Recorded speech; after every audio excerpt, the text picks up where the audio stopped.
जय जगन्नाथ मित्रों। रथ यात्रा देखने के बाद जग्गू बहुत खुश था। लेकिन पूरा दिन घूमने के बाद उसे जोर की भूख लग गई। तभी उसकी नज़र जगन्नाथ मंदिर के विशाल रसोई घर पर पड़ी। वहां बड़े बड़े मिट्टी के बर्तन में महाप्रसाद तैयार किया जा रहा था। जग्गू आश्चर्य से पंडा जी से बोला, पंडा जी, इतने सारे लोगों के लिए भोजन कैसे बनता है? पंडा जी मुस्कुराते हुए बोले, बेटा, ये दुनिया के सबसे बड़े मंदिर रसोई घरों में से एक है। यहाँ प्रतिदिन हजारों भक्तों के लिए महाप्रसाद बनाया जाता है।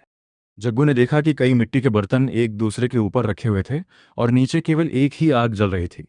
ये देखकर वह और भी हैरान हो गया। उसने पूछा, पंडा जी, सबसे ऊपर रखा बर्तन सबसे पहले कैसे पक जाता है? पंडा जी बोले, बेटा, यही तो भगवान जगन्नाथ का चमत्कार माना जाता है। कहा जाता है कि यहाँ सबसे ऊपर रखा बर्तन सबसे पहले पकता है और उसके बाद नीचे वाले बर्तन पकते हैं। यह सुनकर जग्गू को अपनी आंखों पर विश्वास नहीं हुआ।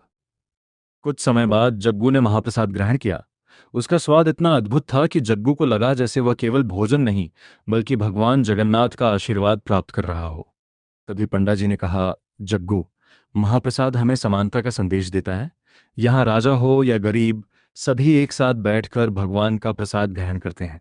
पंडा जी की बात सुनकर जग्गू बहुत प्रभावित हुआ।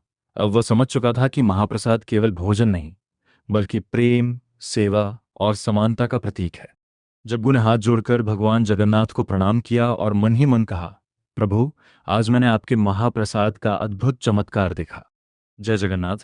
और बच्चों, अगले भाग में हम जानेंगे जग्गू और नीलमाधव का रहस्य।